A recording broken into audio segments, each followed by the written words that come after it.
Hello, ഇന്നത്തെ നമ്മുടെ video എന്ന് പറയുന്നത് ഒരു സ്കിൻ വൈറ്റനിങ് ഫേസ് പാക്കാണ്. അപ്പോൾ പെട്ടെന്നൊന്ന് മുഖം തിളങ്ങണം എന്നുള്ള ആഗ്രഹമുള്ളവർക്ക് ഒറ്റ ദിവസത്തിൽ തന്നെ റിസൾട്ട് കിട്ടുന്ന ഒരു ഫേസ് പാക്കാണിത്. അപ്പോൾ അതിനാദ്യമായിട്ട് ഞാനിവിടെ ചിരകി എടുക്കുന്നത് ഉരുളക്കിഴങ്ങാണ് കേട്ടോ.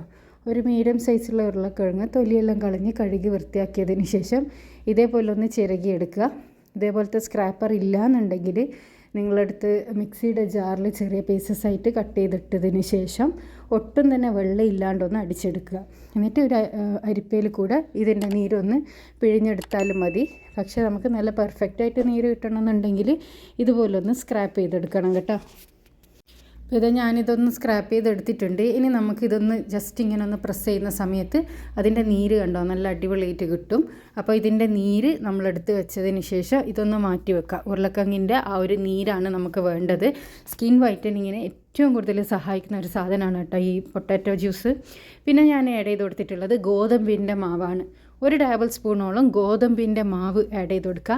അതിലേക്ക് നമ്മൾ നേരത്തെ മാറ്റി വെച്ച ആ പൊട്ടാറ്റോ ജ്യൂസ് ഉണ്ടല്ലോ അത് ആഡ് ചെയ്ത് കൊടുക്കുക. ഒരു 2 ടേബിൾ സ്പൂണോളം ആഡ് ചെയ്ത് കൊടുത്തതിന് ശേഷം ഒന്നൊന്ന് മിക്സ് ചെയ്ത് കൊടുക്കുക. ഇത് ഒരുപാട് പൊട്ടാറ്റോ ജ്യൂസ് ആഡ് ചെയ്യേണ്ട ആവശ്യമില്ല. ഒരു 2 ടേബിൾ സ്പൂണോളം പൊട്ടാറ്റോ ജ്യൂസ് മാത്രം ആഡ് ചെയ്ത് കൊടുത്തതിന് ശേഷം ഒന്ന് മിക്സ് ചെയ്ത് കൊടുക്കുക. ഇനി നമ്മൾ ഇതിലേക്ക് ആഡ് ചെയ്ത് കൊടുക്കാൻ പോകുന്നത് പാലാണ്. പാല് തിളപ്പിക്കൊന്നും ചെയ്യാത്ത സാധാരണ ഒരു പച്ചപ്പാൽ 1 ടേബിൾ സ്പൂണോളം പാലും കൂടി ആഡ് ചെയ്ത് കൊടുത്തിട്ട് അതൊരു ഫേസ് പാക്കിൻ്റെ കൺസിസ്റ്റൻസി ആക്കിയെടുക്കുക. ഈ ഒരു പാക്ക് നിങ്ങൾക്ക് ഒരുപാട് ലൂസായി പോയി എന്ന് തോന്നുന്നുണ്ടെങ്കിൽ കുറച്ചും കൂടി ഗോതമ്പ് മാവ് ആഡ് ചെയ്തിട്ട് അതിൻ്റെ കൺസിസ്റ്റൻസി റെഡിയാക്കി എടുക്കാവുന്നതേ ഉള്ളൂ കേട്ടോ. അപ്പോൾ ഈ ഒരു 3 ഇൻഗ്രീഡിയൻസ് മാത്രമേ ഈ ഒരു ഫേസ് പാക്കിന് ആവശ്യമായിട്ടുള്ളൂ. ഈ ഒരു ഫേസ് പാക്ക് നിങ്ങൾക്ക് ഡെയിലി യൂസ് ചെയ്യുക. നല്ലൊരു റിസൾട്ടാണ്. ഏത് എന്താ പറയുക സ്കിൻ ടൈപ്പുകാർക്കും ഇത് ചെയ്യാവുന്നതാണ്. പിന്നെ സെൻസിറ്റീവ് സ്കിന്നുള്ളവരെല്ലാണെങ്കിൽ ഒന്ന് പാച്ച് ടെസ്റ്റ് ഏതൊരു സാധനം മുഖത്തിടുന്നതെങ്കിലും സെൻസിറ്റീവ് സ്കിൻകാർ പാച്ച് ടെസ്റ്റ് ചെയ്യുന്നത് നന്നായിരിക്കും. ഇനി പാച്ച് ടെസ്റ്റ് ആര് ചെയ്താലും കുഴപ്പമൊന്നുമില്ല. എന്തെങ്കിലും അലർജി ഉണ്ട് എന്നുണ്ടെങ്കിൽ അത് ഫേസിലേക്ക് ഡയറക്റ്റ് അപ്ലൈ ചെയ്യണ്ടല്ലോ. അപ്പോൾ ഇവിടെ നമ്മുടെ ഫേസ് പാക്ക് റെഡി ആയിട്ടുണ്ട്. ഇനി നമ്മുടെ മുഖമെല്ലാം നല്ല ഒന്ന് കഴുകി തുടച്ചെടുത്തതിന് ശേഷം ഈ ഒരു ഫേസ് പാക്ക് നമ്മളെ ഫേസിലേക്ക് അപ്ലൈ ചെയ്ത് കൊടുക്കാം.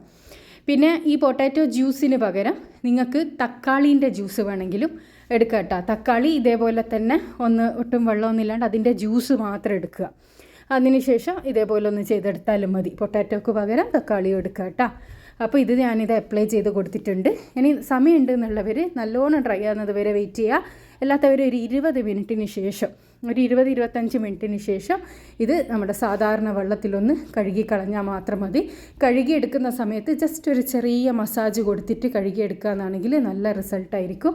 അപ്പം എല്ലാം ഒന്ന് നമ്മളൊരിക്കലും ഫേസ് പാക്ക് റിമൂവ് ചെയ്യുന്ന സമയത്ത് പിന്നെ സോപ്പ് ഇട്ടിട്ട് കഴുകി കൊടുക്കാൻ പാടില്ല കേട്ടോ. ഇത് കഴുകുന്ന സമയത്ത് തന്നെ നമുക്ക് നല്ലൊരു ഗ്ലോ കാണാൻ വേണ്ടിയിട്ട് പറ്റും. ഗോതമ്പിൻ്റെ പൊടി നല്ലൊരു സാധനമാണ് ഫേസിൽ അപ്ലൈ ചെയ്താൽ.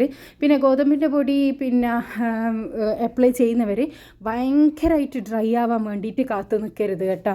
ഭയങ്കര ഡ്രൈ ആകാൻ കാത്തു നിന്നാൽ അത് റിമൂവ് ചെയ്തെടുക്കുമ്പോൾ ചെറിയൊരു വേദന ഉണ്ടാവും കേട്ടോ. ഈ എന്താ പറയുക ഈ ഫേസിൽ ഹെയറൊക്കെ ഉള്ളവരാണെങ്കിൽ അവർക്ക് റിമൂവ് ചെയ്തെടുക്കുമ്പോൾ ചെറിയൊരു പെയിൻഫുൾ ആയിരിക്കും. അപ്പോൾ ഇത് കണ്ടോ റിസൾട്ട് നോക്ക്. ഞാൻ അപ്ലൈ ചെയ്ത കൈയും ഇനി അപ്ലൈ ചെയ്ത കൈയും ചെയ്യാത്ത കൈയും നോക്കില്ലെങ്കിലും സാരമില്ല. അപ്ലൈ ചെയ്യാത്ത ഭാഗത്തിൻ്റെ ജസ്റ്റ് ബാക്കോട്ട് നോക്കുമ്പോൾ നിങ്ങൾക്ക് ആ ഒരു ഡിഫറൻസ് മനസ്സിലാവും. അപ്പോൾ ഇത്രയേ ഉള്ളൂ. എല്ലാവരും ഒന്ന് ട്രൈ ചെയ്ത് നോക്കുക. ട്രൈ ചെയ്തതിന് ശേഷം നിങ്ങളുടെ അഭിപ്രായം അറിയിക്കാൻ വേണ്ടിയിട്ട് മറക്കരുത്. ഇതുപോലെ യൂസ്ഫുൾ ആയിട്ടുള്ള ഒരുപാട് വീഡിയോസ് ഞാൻ ചാനലിൽ ഇട്ടിട്ടുണ്ട്. കാണാൻ ഇഷ്ടപ്പെടുന്നവരാണെങ്കിൽ ചാനൽ ഒന്ന് സബ്സ്ക്രൈബ് ചെയ്യുക കേട്ടോ. ഈ ഒരു ഫേസ് പാക്ക് ട്രൈ ചെയ്ത് നോക്കിയിട്ട് റിസൾട്ട് ഉണ്ടെങ്കിൽ കമൻറ്റിലൂടെ ഉറപ്പായിട്ടും വന്ന് അറിയിക്കണം. ഇത് വളരെ ഈസി ആയിട്ട് ചെയ്യാൻ പറ്റുന്നൊരു ഹോം റെമഡിയാണ്. എല്ലാവരും ഒന്ന് ട്രൈ ചെയ്ത് നോക്കുക. എന്നിട്ട് അഭിപ്രായം അറിയിക്കുക കേട്ടോ. അടുത്ത നല്ല വീഡിയോ ആയിട്ട് വീണ്ടും കാണാം. Thanks for watching.